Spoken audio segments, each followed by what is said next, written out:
Olá pessoal, tudo bem? Sejam bem-vindos a mais uma aula da disciplina de Desenvolvimento de Software para Web. Hoje a gente vai dar continuidade ao conteúdo de JavaScript. Bem, hoje a gente vai iniciar falando dos arrays, né?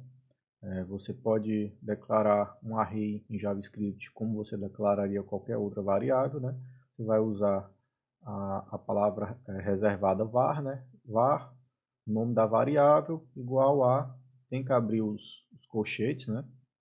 E dentro dela aqui você vai colocar os elementos, tá? Então aqui a gente vai criar um array com 3 elementos, né? Sendo 3 elementos do tipo string, tá?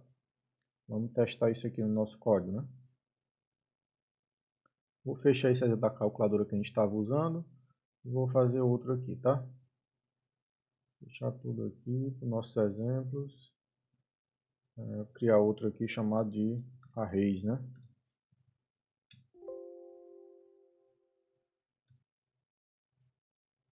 Então, vou criar um HTML.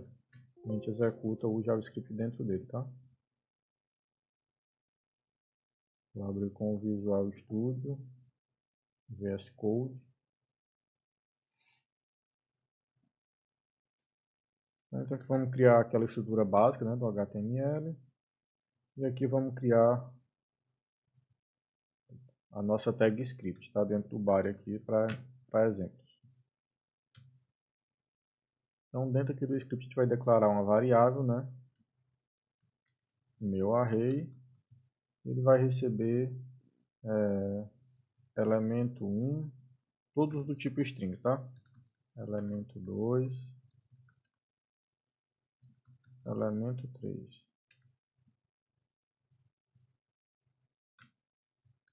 Agora a gente vai imprimir aqui no console esse array que foi criado, tá? Meu array. Vamos executar ele aqui. Arrays.html. Ó, aqui ele imprimiu no nosso console, né? Os 3 arrays, elemento 1, elemento 2 e elemento 3, todos do tipo string. Vamos tentar inserir aqui agora um elemento numérico, né? Sei lá, 178. Ó, vejam que está aqui também, tá? Então você pode adicionar aqui de diferentes tipos, tá? Você pode adicionar string, número, do tipo que você desejar. Isso na mesma sintaxe, né? Você não precisa diferenciar tipos, tá? No JavaScript. Voltando para cá, você também pode fazer uso dos objetos, né?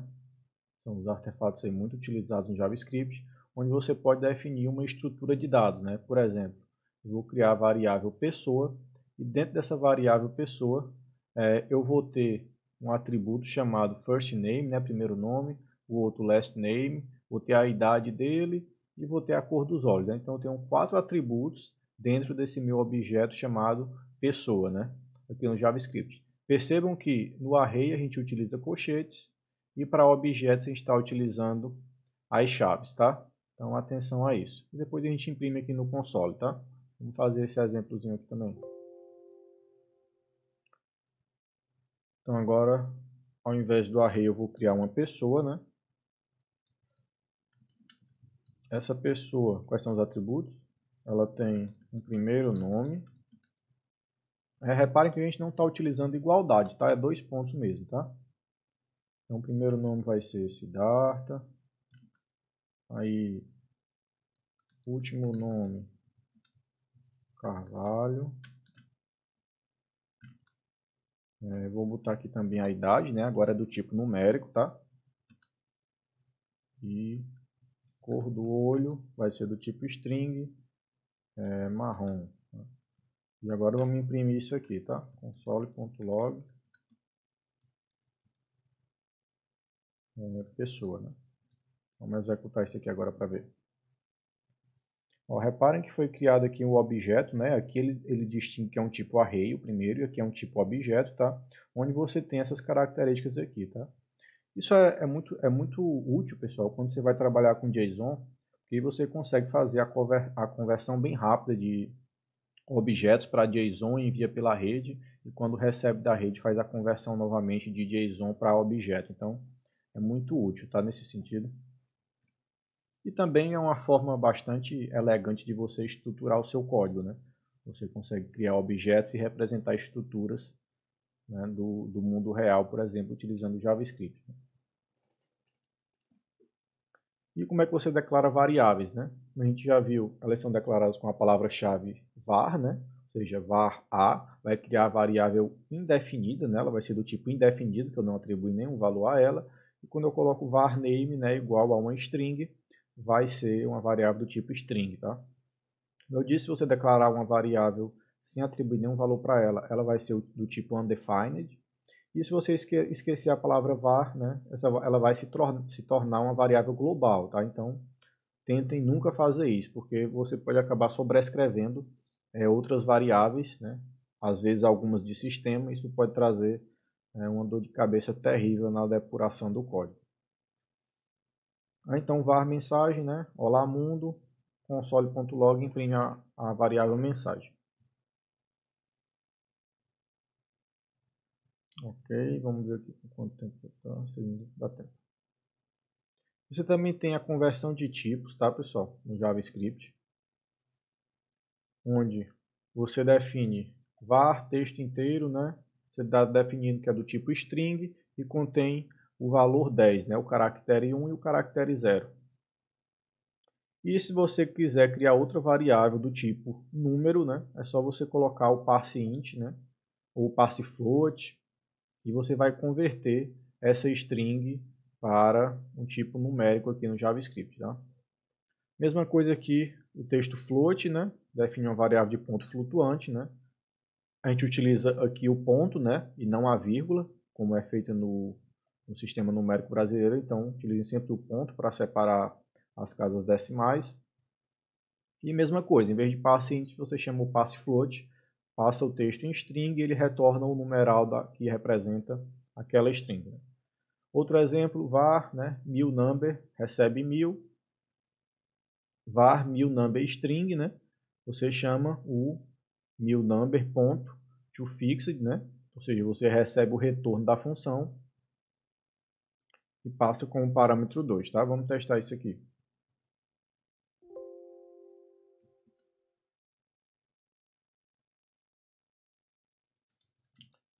Var MillString.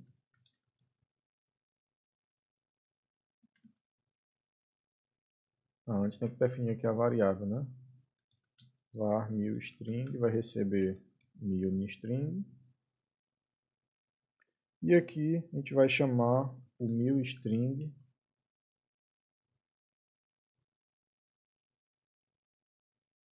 ponto toFix. E aqui você passa o parâmetro que você quer de zeros ou casas depois da vírgula, né? Depois do ponto. Então aqui a gente vai querer somente duas casas, tá? E aqui a gente console.log, aqui é MillNumber, né?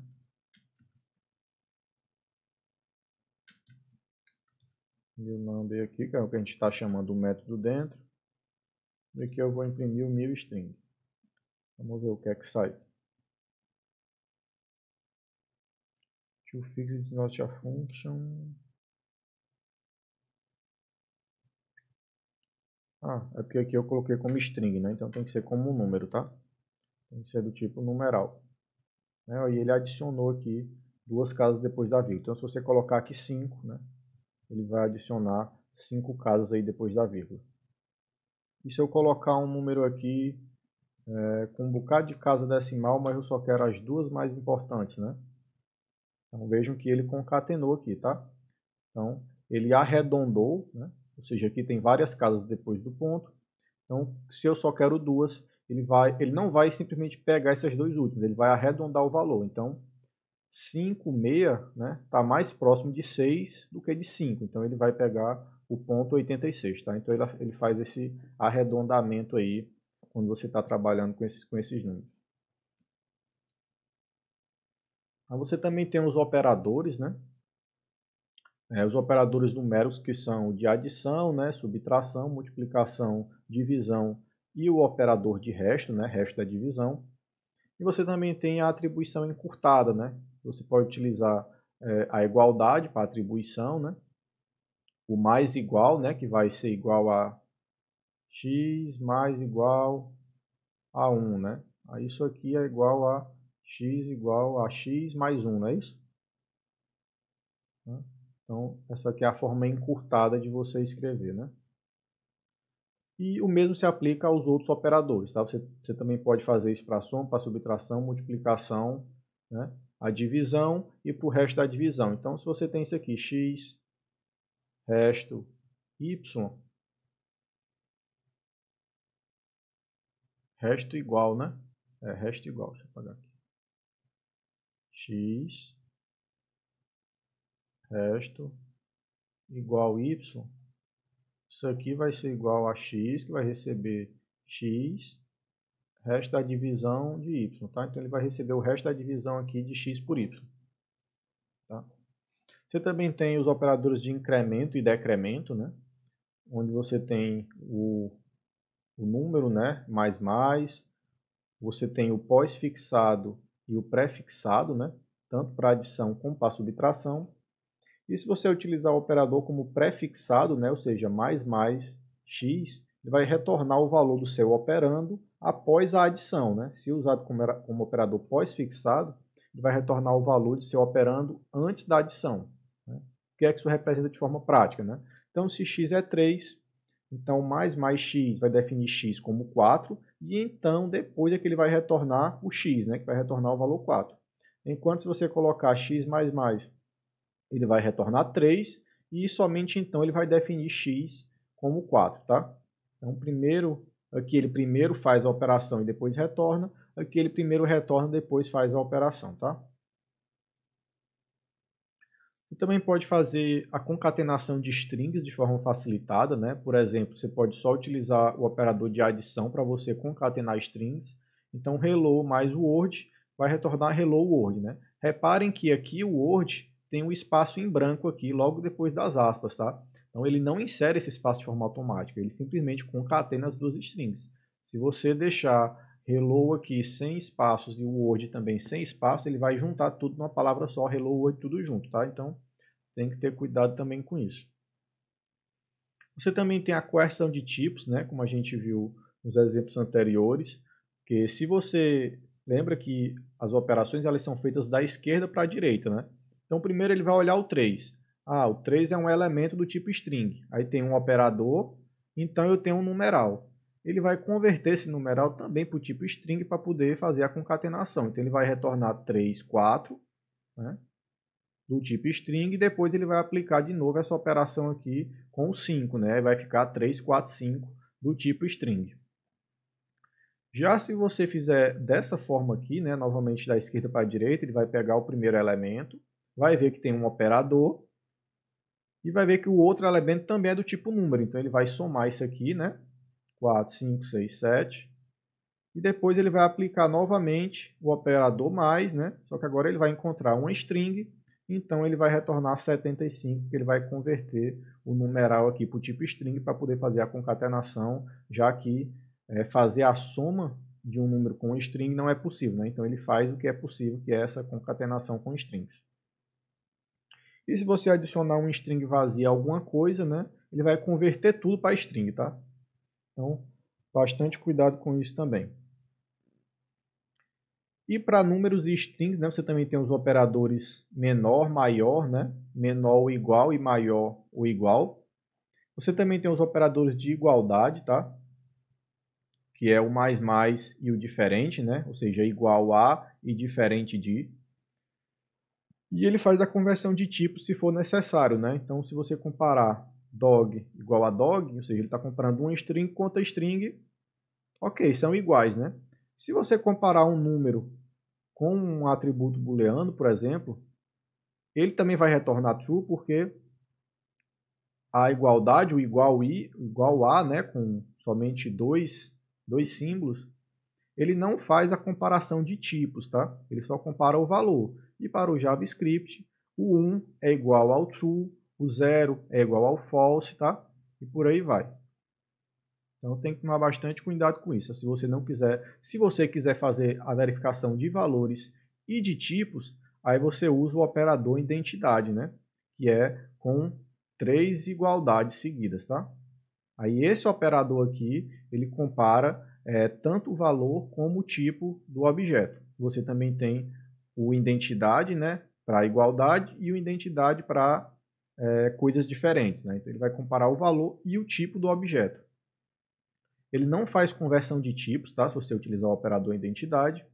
E se forem de tipos diferentes, o resultado vai ser falso, porque eles não são iguais, né? Então, se você comparar aqui agora com o true, ele vai retornar falso, porque não é do mesmo tipo que o true, né? São de tipos diferentes, embora eles possuam o mesmo valor. Então, vai retornar false.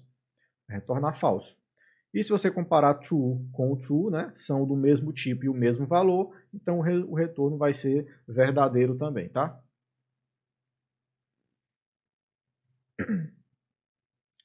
Bem, pessoal, eu vou encerrar por aqui essa aula, tá? Na próxima aula a gente continua com o conteúdo de JavaScript. E é isso, pessoal. Obrigado e até a próxima, viu? Tchau, tchau.